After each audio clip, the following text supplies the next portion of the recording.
I am 4 years old, or maybe 5. It is a Sabbath afternoon. Mother is lying down in the next room. I'd asked her to read to me from the book she had by her side, but she has one of her frequent headaches, so I asked my father to tell me a story. But just then there is a knock at the door. "Go see who it is," says my father, reluctantly glancing up from the journal he is keeping. A stranger is at the door. "May I come in?" he asks. A big, bearded man, broad across the shoulders, with sad eyes.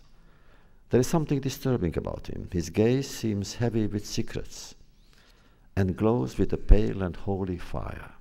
"Who is there?" my father asks, and I reply, "I don't know." "Call me a wanderer," the stranger says. "A wandering man who is worn out and hungry." "Who do you want to see?" I ask. And he says to me, "You." "Who is it, a beggar?" my father asks. "Tell him to come in." No matter what the hour, my father would never deny his home to a stranger seeking a meal or a night's shelter, and surely not on the Sabbath. The stranger comes in at a slow but unhesitating pace. Father stands to greet him and leads him to the kitchen. He shows the stranger where to wash his hands before reciting the usual prayer, offers him a seat, and sets before him a plate of cholent and chara. But the stranger doesn't touch it. "You are not hungry?" my father says. "Oh yes, I am hungry and I am thirsty, but not for food," he says. "Then what is it you want?" "I want words," he said.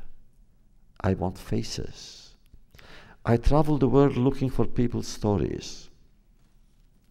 And I am enchanted by the stranger's voice. It is the voice of a storyteller. It envelops my soul. He continues, "I came here today to put you to the test, to measure your hospitality, and I can tell you that what I have seen pleases me." With that, he gets to his feet and strides to the door. "Don't tell me you are the prophet Elijah," says my father. "No, I am no prophet." The stranger smiles down at me. "I told you I am just a wanderer, a crazy wanderer." Ever since that encounter, I have loved vagabonds with their sacks full of tales of princes who became what they are for love of freedom and solitude. I delight in madmen. I love to see their crazed, melancholy eyes and to hear their bewitching voices, which arouse in me forbidden images and desires. Or rather, it's not the madness itself I love, but those it possesses, those whose souls it claims, as if to show them the limits of their possibilities, and then make them determined to go further, to push themselves beyond those limits. It's second nature with me. Some collect paintings, others love horses. Me, I am attracted to madmen. Some fear them, and so put them away where no one can hear them cry out. I find some madmen entertaining, but others do indeed frighten me, as if they know that a man is just the restless and mysterious shadow of a dream, and that dream may be God's. I have to confess that I enjoy their company. I want to see through their eyes the world die each night, only to be reborn with dawn, to pursue their thoughts as if they were wild horses, to hear them laugh and make others laugh, to intoxicate myself without wine, and to dream with my eyes open. This is the beginning of a novel called The Time of the Uprooted, and tonight I shall read some passages and comment on them, which is a new undertaking. This is almost the 40th year that I'm at this hall, at this table, sitting in the same chair, and occasionally drinking the same water. And it is something which I've always done. The fourth lecture in the year is more modern, not Bible or Talmud or Hasidism. But this is something special because each lecture, when I give here a lecture, it takes me at least 2 months to prepare. This one took me 5 years.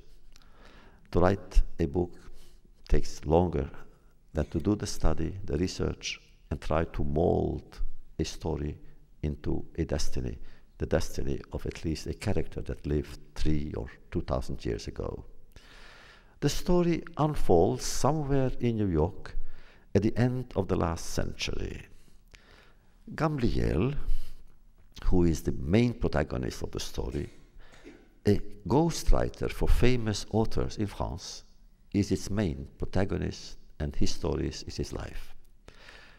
Who is the woman in the hospital? There is a woman in the hospital that claimed whatever she did only in Hungarian, and therefore nobody understood her. So he, Gamliel, was summoned to her bedside simply because he also speaks Hungarian. And you know, Hungarian is a language that only Hungarians love and understand. The only language which is somehow useless to all other people. Therefore, by the way, in Hollywood, the first Hollywood producers and geniuses came from Hungary, when the pictures were silent pictures. While waiting for the visit, Gamliel tries to imagine who could she be. His mother? Certainly not. She had been deported and never returned. A cabaret singer. And that singer is almost a saint, because she offered him refuge in Budapest during the war. But so many years have passed since their last meetings, and while waiting, Gamliel is searching his memory for women he had befriended. The one he married in Paris left him. Their 2 daughters, abandoned by him, hate him. Now, who did he love? This story has many more love stories than all my other novels put together. And I even made one description of a woman who is one of the most beautiful ones. I think she was 40, and I said that 40 and still admirably beautiful. And at least one reader said, "What do you mean still? A woman of 40 is always admirable." I agree. Anyway, he is searching, and then, of course, the question is, whom did he really love? There was a young Moroccan girl, and he met her on a boat going to Israel, an innocent, platonic encounter which remained with him. But what about those who are waiting for him to be met by him? And what about those who are waiting here, outside? Outside for the doors to open. Now, of course, you may ask, why a novel? Why this novel? Why does one write? Why did I write? I've done nothing in my life except teaching and writing, and the teacher in me is a writer, and the writer in me is a teacher. And each time I say to myself, maybe it's still not what I really wanted to say, but I said it. And the truth is that in this place, for the last 40 years, what I tried to avoid was the introductions and the question periods. The introductions, because sometimes the introduction is longer than the lecture. I had a friend who was a very, very great man. His name was Meyer Wiesel. Meyer Wiesel was Chaim Weizmann's best friend and assistant. And they worked together all the time, all those years. Wiesel actually created the Weizmann Institute for his friend Chaim Weizmann, who became the first president of Israel. And he told me a true story about himself. He came to a fundraising dinner somewhere. And the person who was introducing him went on and on and on and on and on. Finally, he sat next to him. He pulled him by his sleeve. He said, "Sir, stop." And the man said, "I want to. I don't know how."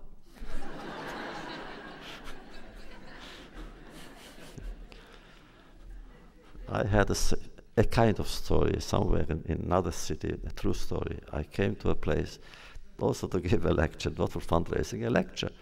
And that evening, they wanted to honor their own people. They honored 15 people. They got the 15 plaques. To read them would take an hour. And finally, they began at 6 o'clock. My turn came at 11:45. So I got up and simply said, "Oi," and sat down. And that was the best lecture I ever gave. So why does one write really? Because one writes because I have no choice. Students of mine, when they want, I don't teach creative writing, but when they come to my classes on philosophy or literature or humanities and we speak about writing, I say to them, but I say to myself, if you can go on without writing, don't. It's only when you have no choice, you really feel you must do it, that something in you, somebody in you wants you to write, go ahead. If not, don't. Do other things. There are so many things to do. Because when you write, you have a problem. Why should you write this book? And how do you write it? And what is the subject? And what are the characters? And then once it's written, what about the publisher? And once the publisher publishes, you have a problem with the readers. You know, sometimes I get such strange compliments here at the Y. Occasionally, people afterwards come up to me, you know, and they say, you know, your books are so special, I cannot go to sleep without them.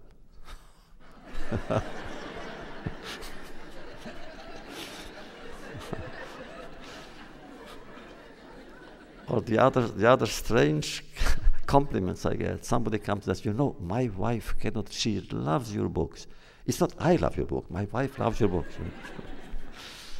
So, in truth, the best story is about the Groucho Marx. He got a book from S.J. Perelman. All of you too young to remember, he was one of the great, he was the Bernard Shaw of America. And when he got the book, he wrote him, he said, Mr. Perelman, thank you for sending me the book. You know, I have it in my hand, and I must tell you, when I have it, I cannot stop laughing. And one day I'll read it.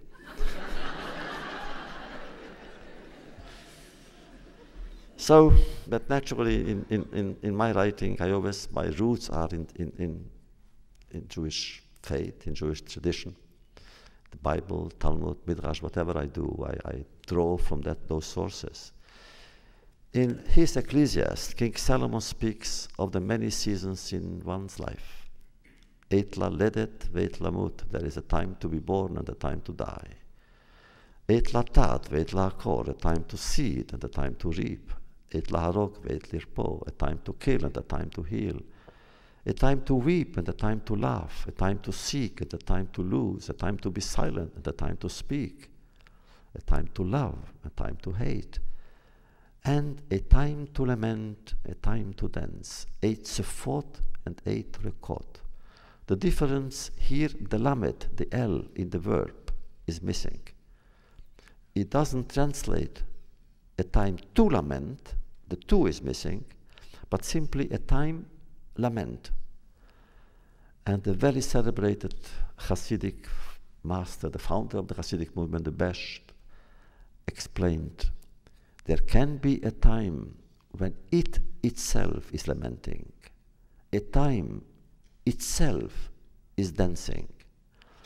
And at least I belong to a generation that has witnessed and experienced such times. During the torment in those years, together with all of us, time was lamenting. And later on, during the liberation of Jerusalem, together with all of us, time was dancing.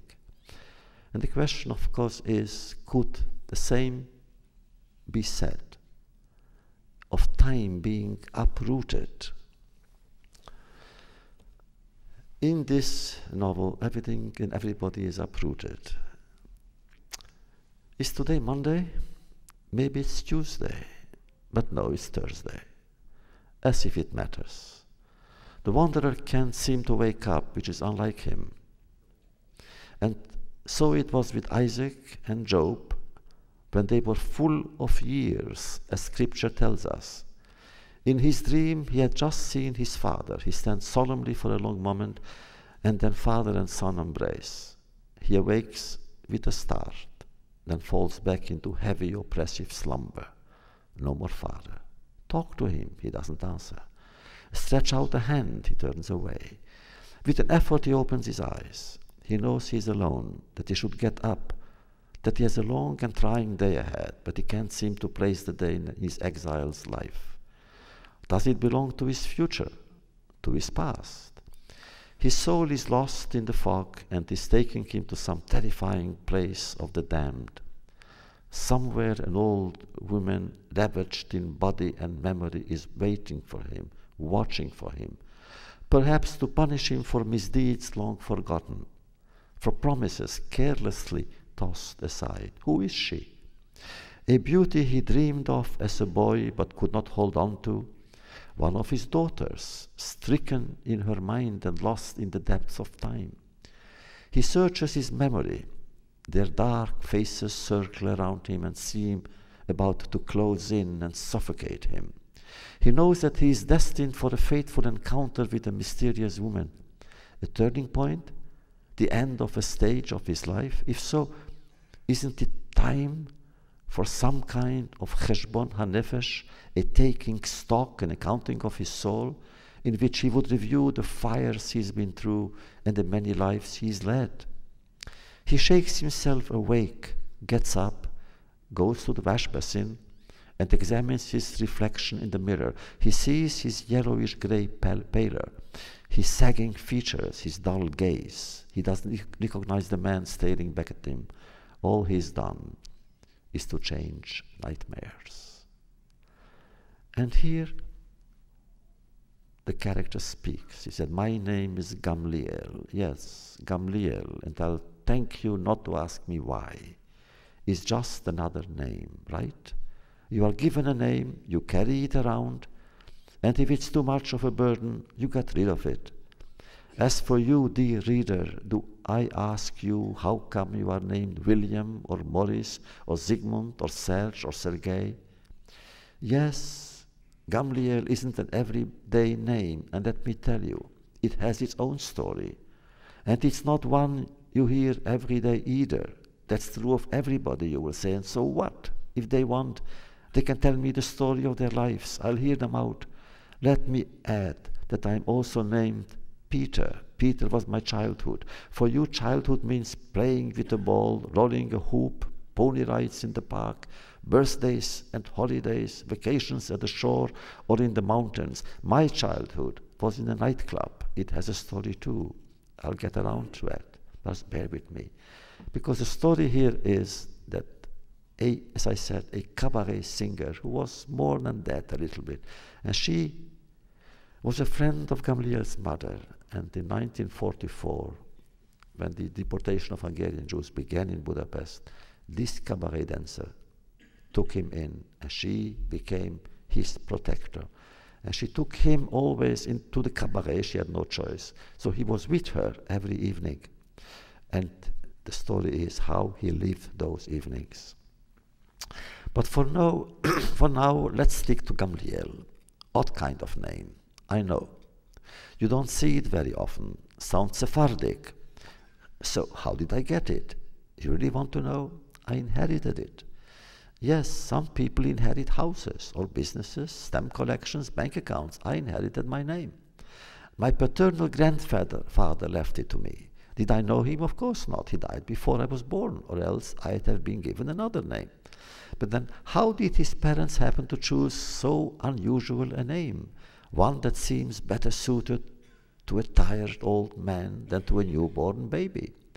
Did they find it in the traditions of their Sephardic ancestors? Those who were expelled from Spain, or perhaps those who stayed on, the Marranos, who pretended to convert but secretly retained their Jewish identity? You can find the first Gamaliel in the Bible. Gamaliel, son of Pedazur, chief of the tribe of Manasseh. And in the Larousse Encyclopedia, where he is described as a Jew and a great luminary, quote unquote. And of course in the Talmud, where he is frequently quoted. His grandfather was Hillel the Elder. He lived and thought somewhere in Palestine during the 1st century, well before the destruction of the Second Temple. Yes, I bear the name of a great leader, known for his wisdom and moderation, universally respected in Israel.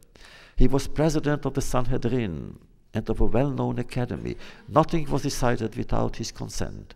I would have liked to have known him. Actually, that can be done. All I have to do is look in the records of discussions in which he took part. I have been doing that every chance I have gotten since I came to America, which by now is quite a while ago. I like to study, and I love to read. I never tire of reading. I have a lot to catch up. Besides, you could say, it's what I do for a living.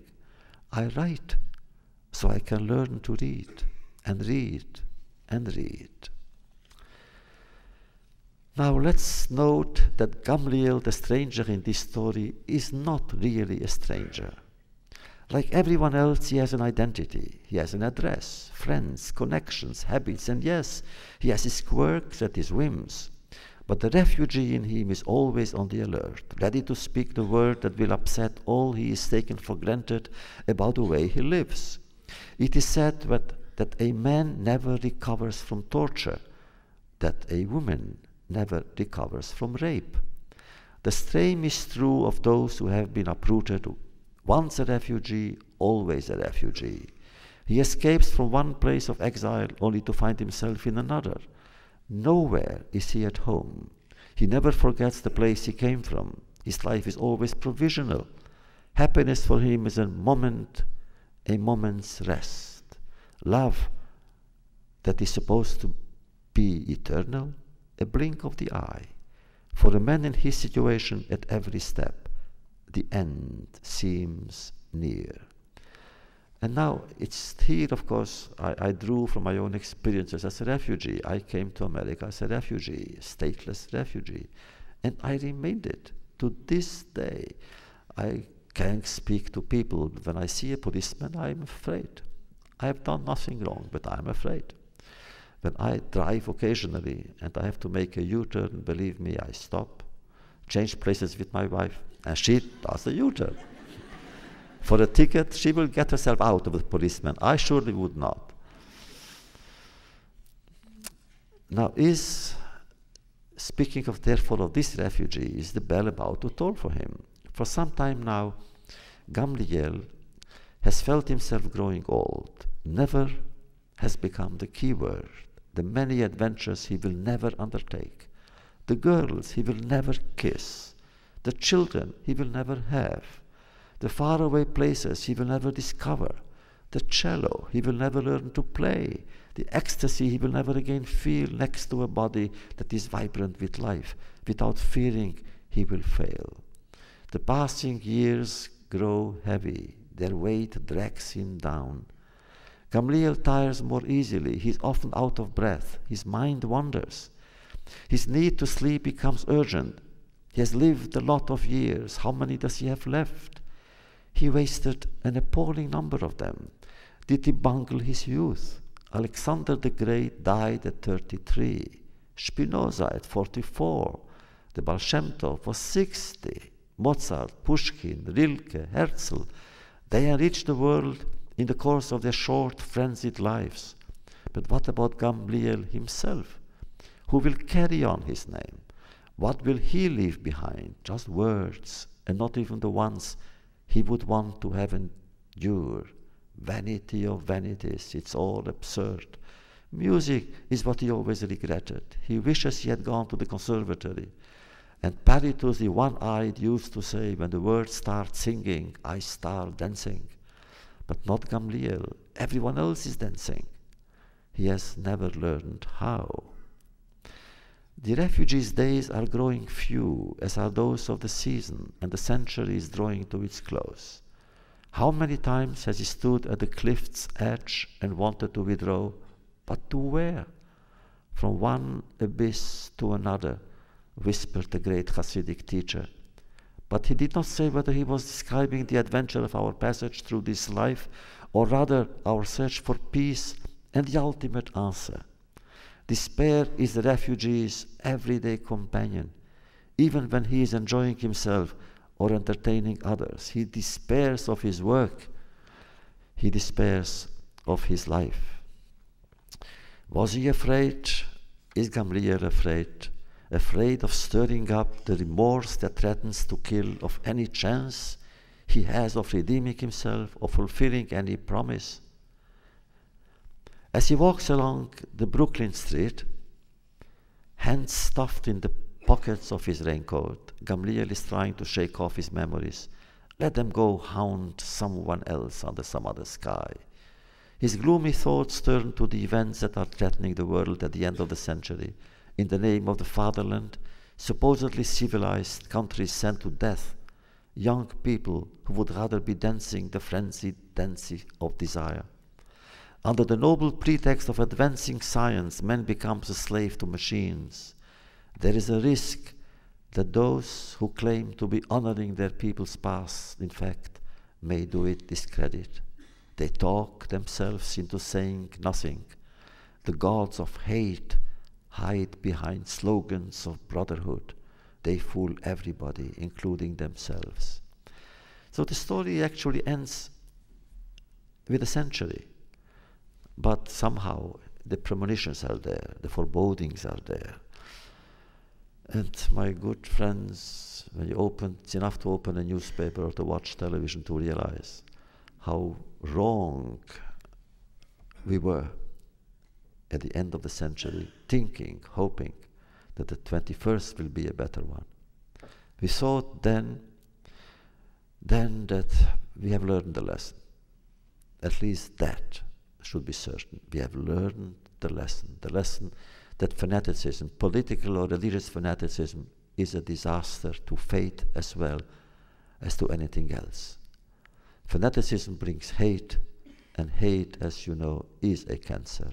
It goes from limb to limb. It grows and destroys the living cells, the living body. And therefore, we have invented a new ultimate weapon. Not we, but some people did, and we may become its victims. The suicide terrorist. This is totally new, and therefore we live in fear in addition to hope. Because in the beginning, years and years and centuries ago, only those who fought on the front line were threatened, killed, or became killers. Only those. During the First World War, civilian populations also suffered because of the huge guns that had been already invented then. The Second World War, many civilians were killed. Cities were destroyed. People massacred. Today, every street is the front line. We never know when a bus will blow up where. In the beginning, we thought it's only Jews, and therefore the world really didn't pay that much attention, was not that moved when autobuses were blown up or coffee shops were blown up in Jerusalem, in Hedera, or in the Galilee. Only Jews.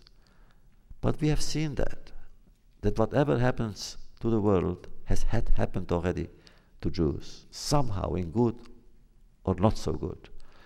God gave the Bible to the Jewish people, and it was the Bible, in good of course, was taken over by so many hundreds of millions of people. I only wish that Moses had been a better economist, because he would have maybe then somehow registered the copyright. If we had a copyright, believe me, we wouldn't need any help from anyone, not even from America. We could help America then. The copyright for hundreds and millions of Bibles, my God. But today, you see, it also happened therefore in other things, in violence, in cruelty. And those who were cruel to one people really have ended up, and will end up being cruel to others as well. So therefore, maybe ideas were uprooted, perverted, and therefore became not ideals, but on the contrary, they became threats. So about the uprooted, about the exile, the refugees, I say that Adam and Eve, the first to be uprooted, the first exiles, the first stateless ones, driven out of the first family home, where life was beautiful, even when it wasn't. Like Adam and Eve, their descendants today wander the earth, fleeing the serpent with its deadly poison. Others decide their fate. They are no longer free to act, to believe, to choose their places, not even to renounce freedom. As in ancient Greece, where they were called apolis, they are considered harmful or dangerous, and so they are kept aside from humanity. All of us are like Adam, said a sage in antiquity, not I. Gamliel says to himself, no, I am not Adam. Eve is my mother, not my wife. And I want to protect the children, my own and all the others, from the world of my madness. Where are they growing up? In what accursed land beset by what enemies?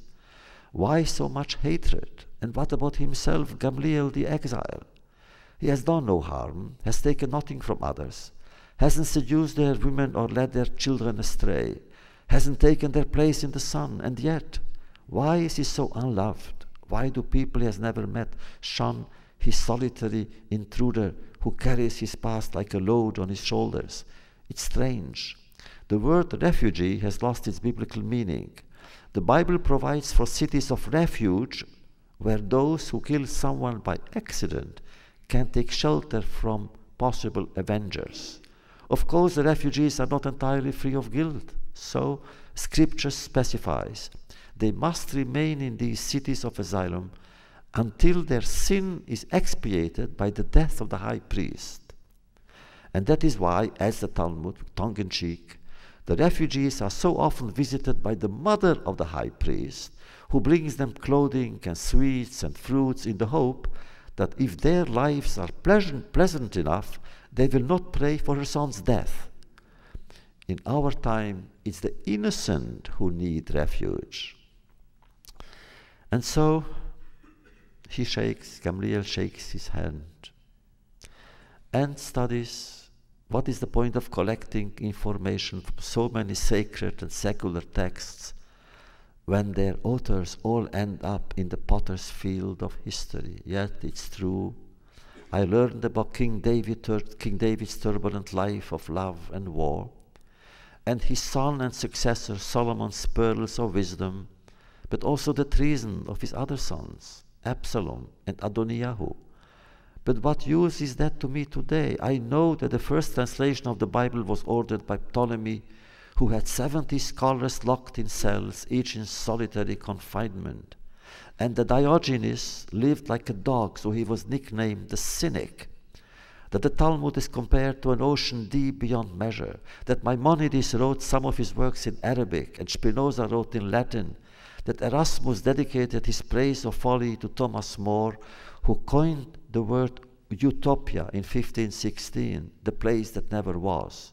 That Hölderlin went mad and closed himself off from the world 36 years before he died. That Goethe hated the Bible, which he considered a trash heap of Egypto-Babylonian sodomy, quote unquote. Oh yes, I made a study of the laws governing the right of asylum in antiquity and asceticism in the Middle Ages. So what? Just where did all that get me? There are so many who know more than I do, who understand the world better than I do. I would be truly learned, a great scholar, if I could only retain everything I have learned from those I have known. But then would I still be me? And isn't all that only words? Words grow old too. They change their meaning and their usage. They get sick. Yes, words get sick just as we do. They die of their wounds, and then they are relegated to the dust of dictionaries. And where am I in all this? So you see, Gamliel is always thinking, and because of his background and mine, he loves learning, as I do. And sometimes, of course, when we study history and our own history of the 20th century mainly, we cannot but ask and wonder, is it possible that man is actually God's mistake? Or his victim, surely not his enemy? Is it possible that whatever is happening today has to do with language as well?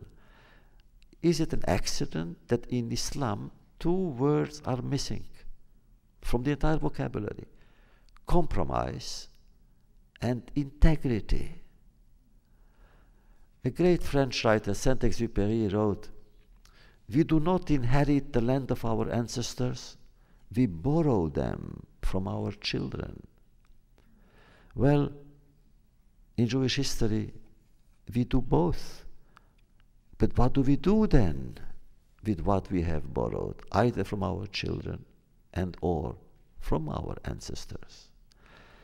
We know what words are. That words can take root in a reddening sky. We know that they could sink into a cemetery haunted by malevolent shadows, as in the brain of a madman. Why did Gogol, back from Jerusalem, weep when he had finished his book, The Dead Souls?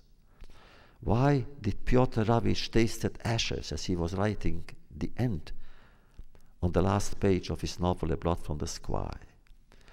Does a writer love the words he writes, or does he reject them when they part company?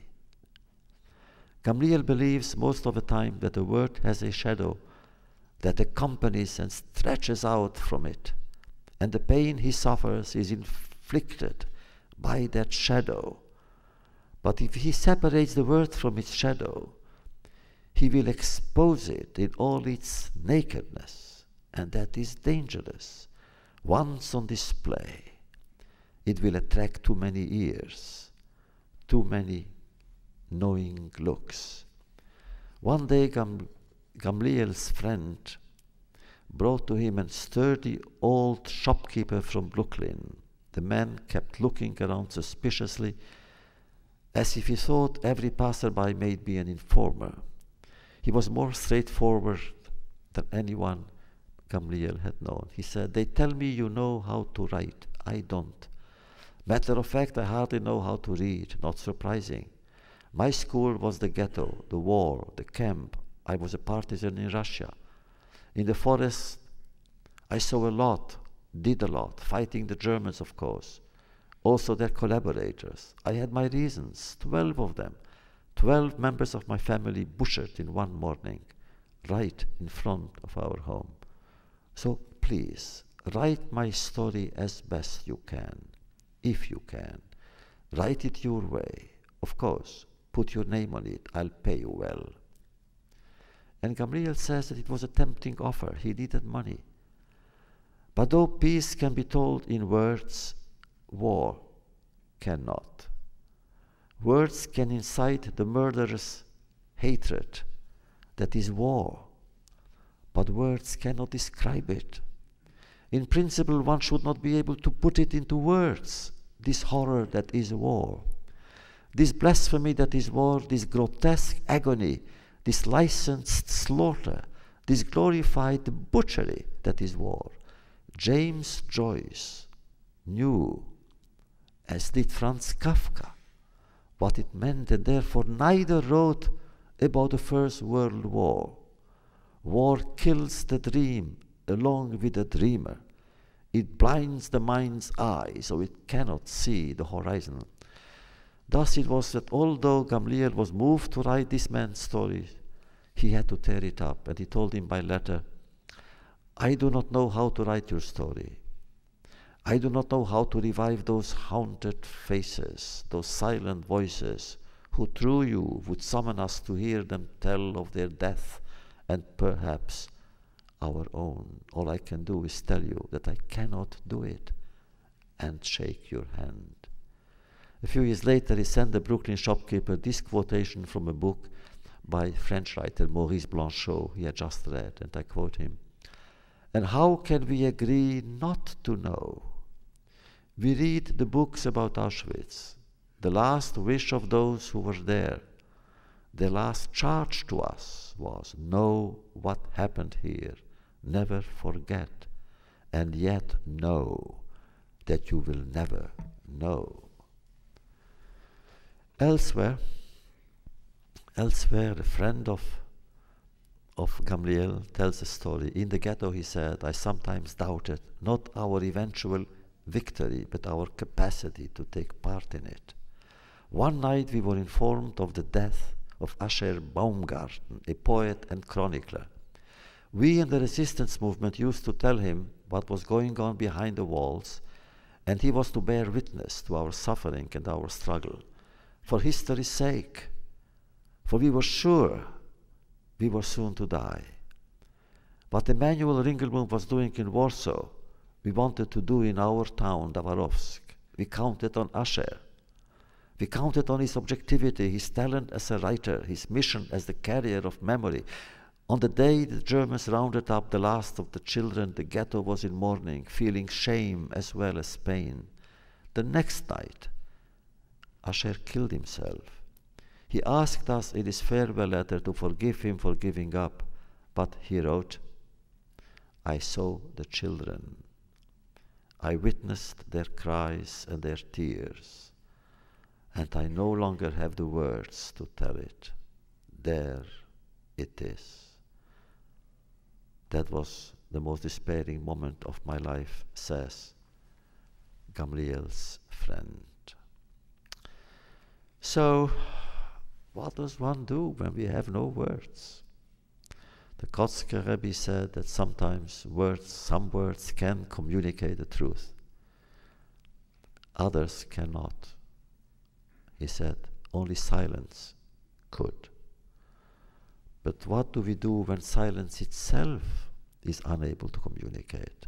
What then does one do with the testimony one carries and tries to share it with as many people as possible, maybe with God himself, simply to prevent more suffering and to curtail the dominion of death?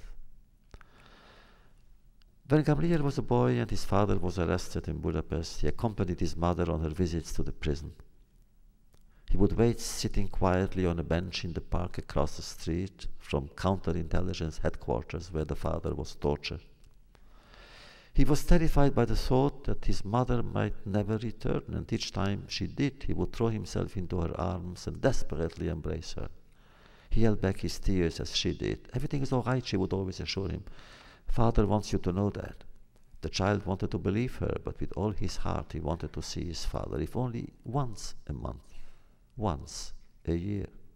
And one day there was a miracle. That morning his mother returned to take him by the arm. "I have good news for you. You are going to see Papa." "When?" the boy cried out. "Right now, in just a minute." And the boy asked no more questions. This he would later regret. He should have observed that his mother was more dispirited than usual, depressed, worse than terrorized. What had she learned that morning? The boy would never forget the last time he saw his father. The prisoner was unshaven, emaciated, and his eyes were bright with fever. He held the boy in his arms, murmuring, "Do you know how much I love you? Will you remember it?" The boy would remember always. He would remember also how his heart ached when he saw his father suddenly grown old and feeble, disoriented. Until then his father had been a man filled with energy and optimism, a man who knew how to make his way through the labyrinth world in which the unfortunate and the downtrodden dwell. But his father said something more to him that day. "Remember, my child, that you are a Jew." That is what his father said to him. That is what his father repeated to him that day in the prison. The boy didn't know he was clinging to his father for the last time, but he knew now more than ever that he must obey him, must remember his father's words. The father continued softly, and that too the child would remember. "You were born a Jew, my son, and a Jew you must remain. Your mother tells me she had found a wonderful charitable woman who will look after you. You must be respectful to her and obedient and grateful. You will use the Christian name that she gives you, but never forget that you carry the name of my own father, Gamliel. Try not to dishonor it. You will take it back as yours when this ordeal is over. Promise me you won't disown your name. Every name has its story. Promise me. Promise, my child Gamliel, that one day you will tell that story." And the child promised. As you see, therefore, that the book actually is a lot of stories, one intertwined with the other, and all through the memory, through the vision, through the desperate hope of Gamliel. But he was a writer, and therefore he also kept a secret book. In that secret book, he brought together a young mystic who, together with his disciples and his friends, were working for the coming of the Messiah. And that young mystic met the Cardinal Archbishop of this town, and they had long dialogues. The young mystic came to ask the Cardinal for one favor: to save the Jews of his town. And that is the secret book inside the book. And those who know the stories of Rabbi Nachman of Bratslav, one of the greatest storytellers in Hasidism, if not in world literature, know that he wrote always a story within a story within a story within a story. And as a child, I loved those stories. I still do. I now teach them in my university in Boston. And therefore, without knowing it, subconsciously really, I'm trying to follow him in his footsteps, doing the same thing. And so, in one word again, the suspense, of course, is: who is the woman? Who is the woman? Who is the woman who is waiting for him? Who is waiting for him, and he has to go. He doesn't know he met her, he doesn't know who she is. At one point, he tells another story. He said, he says, I have seen the beggar from the beginning once again. I have seen again that wandering man who had come to our door ages ago, it seemed. This time it was in the mountain village where we had found ourselves after crossing the border from Czechoslovakia into Hungary. Did he know that we were about to move out and go to Budapest? Once again, it was on a Sabbath afternoon. Mother was asleep, my father was out. Night would soon fall. I was feeling lonely and sad. Suddenly the door opened. I started in flight. My father isn't home, I said to the man standing still in the doorway. I know that, he said. And I recognized that distinctive voice. You are the one I've come to see, he said. You like stories. You really love them, don't you? Yes, I do, I answered softly. Yes, I love to hear stories. Yes, always. Very well, then sit down and listen. Still standing back to back with his motionless shadow, he told me the story of a Hasid, a humble disciple of the Baal Shem Tov, known as the Besht, from his initials. The disciple was worried about how he would support his family after the death of the master. Oh, that's simple enough, the Besht had said. You will travel the world, telling the story of my deeds. Of course, the Hasid had no choice but to obey. With his sack on his shoulder, he went on foot from village to village, from one community to the next, from one home to the next, seeking those who were ready to hear him tell of the greatness of the Master of the good name. Often people were too preoccupied. They would turn him away and go about their business. The best among them would give him a few copper coins as alms or for their own sins, and he would carefully put these away to take to his wife for Passover. Then one night that he spent in a forest, he lost his meager fortune. Just when he was due to go home the following week, tears came to his eyes. And he was still in tears when he came to the synagogue in the neighboring village. Asked what his trouble was, he replied that he made his living by telling people stories about his master, that he had just lost all he had. And here it was almost Passover, and his family could not afford to celebrate the traditional Seder feast. The people of the community empathized with his plight, but being themselves almost as penniless as he, they could give him only a piece of advice. The lord of their village, they said, was rather peculiar. He seldom went out. He was never seen in either the church or the tavern, but he would admit to the castle anyone who could tell him a story. If the story was new to him, the Lord would reward the teller handsomely. Let the Hasid try his luck with the Lord at his castle. The Lord greeted him by saying, "They say you have some worthwhile Jewish tales in that head of yours. Is that right?" "Yes, it's true," the disciple replied. "Then what are you waiting for? Go ahead."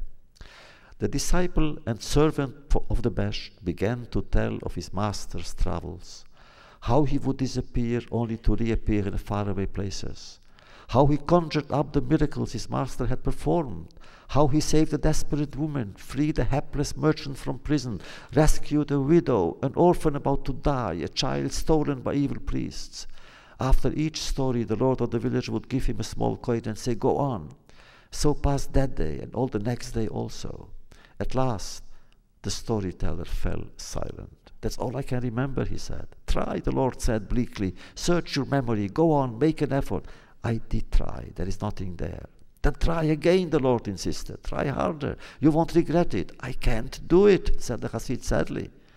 Without a word, the Lord led him to the gate, where the disciple suddenly stopped, slapped his forehead, and exclaimed, "Please forgive me, but it's just come back to me. I remember a young sinner who came to the Besh to ask his help and his advice. He had strayed too far from the right path, from his people. He had broken with his God and with his people. He had done terrible things, unforgivable things, and now he wanted with all his heart to find the path of righteousness and return. How could he find his way there? The Besh asked me to leave him alone with a visitor. After a few hours he called me back. It seems that before leaving, the young penitent had asked the Besh, "How will I know whether my repentance had been accepted?" "Up in heaven." And the Besh had replied, "You will know it on the day that you will hear this story."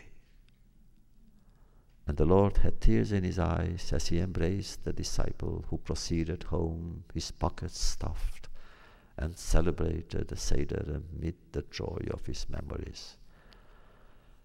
Now you wonder why I love stories.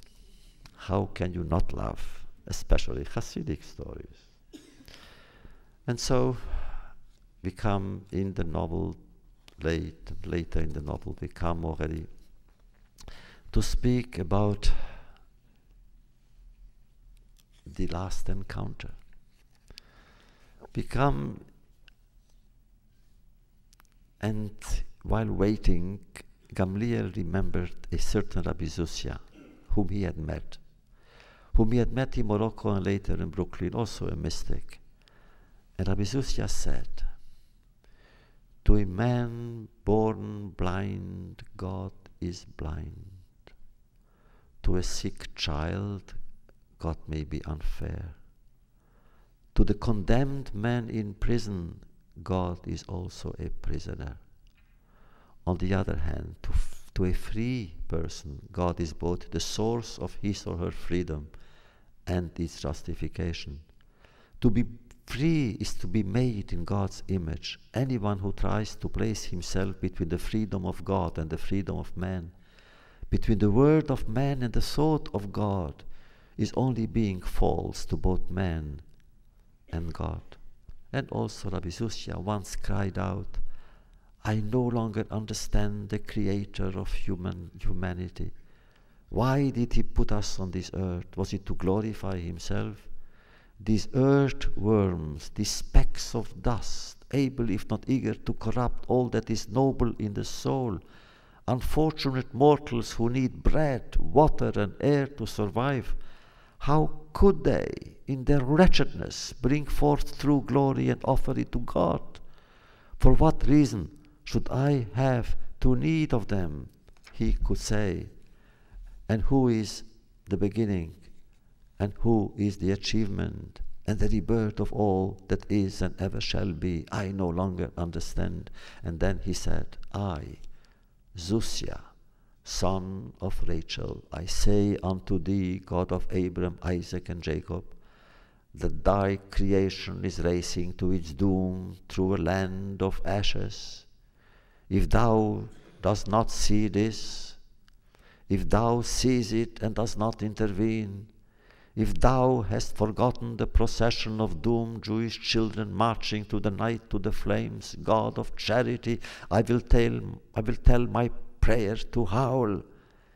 I no longer have the strength to invoke thy holy name. I will command my mind to close thee out of my thoughts forever. And then we come, I'll give you the last few pages on that. Gamliel comes to the hospital, meets a doctor, a young doctor, and they speak about the cabaret woman, Ilonka. They speak a lot, and the doctor, the young doctor, understands, and Gamliel was struck by the sadness in her voice and by the sudden awakening of a desire. He glanced at her. He was moved by her calm beauty in these moments. When they were brought together by a life's ending, he turned and his gaze settled on her mouth. Her lips were sensual, generous, ready to open and give of themselves. A crazy idea flashed through his mind. Suppose Ilonka, the cabaret dancer, came here to die for the sole purpose of helping me to find the love of this woman and to welcome her into my life. They remained silent for a long moment. Gamliel was waiting and waiting. And then fatigue and the need to forget overcame him. Suddenly he felt at peace and was not even surprised by it. He reflected without bitterness for once that the death of others reminds us of our own age, and that he himself was feeling old. But he'd been old for a long time. A Hebrew poet said of certain Jews that they are born old. And Gamliel recalled the Jewish journalist who, during the war in London, cabled a dispatch about Auschwitz, and then, when he looked in the mirror, saw that his hair had suddenly turned white. The story was also told of a young Talmudic sage who became an old man overnight. It was true that there had been times in his tumultuous life when Gamliel had felt momentarily rejuvenated, usually during certain encounters, but more and more he had a feeling that his life was over. Was this true now? The nurse knocked at the door to inform them that the end of the woman was near. They dashed up to the stairs. The patient was softly sighing. The irregular rise and fall of her chest was barely perceptible. Gamliel wondered if she was suffering, as if she could read his thoughts. The doctor said gently, "She is not in pain. We did everything so she would live in peace." She motioned to her nurse, who removed the patient's oxygen mask. Her breathing became erratic, then it ceased. Gamliel bent over her and studied her faded features, hoping somehow to see the face of the unforgettable Ilonka. He had read somewhere that at the last minute death erases wrinkles and scars, that masks come apart and fall apart, but not this time. The features of the nameless old Hungarian remained scarred by her suffering. Gamliel left a kiss on her forehead. He wanted to say something, but he could not find the words. Do the dead hear what we do not say to them? He was turning the question over in his mind when he felt the doctor's hand on his shoulder. She whispered to him, "Come, it's time." Time to do what? He wondered. To live with her, separated from Ilonka? To wait for death to return for him also? Who would come to mourn his passing? Not his daughters. All trace of them was lost forever, in other words, other times. His friends would come, of course. They would remember. Eve, a certain woman he met, she too, perhaps, in her fashion, without letting on to Samael.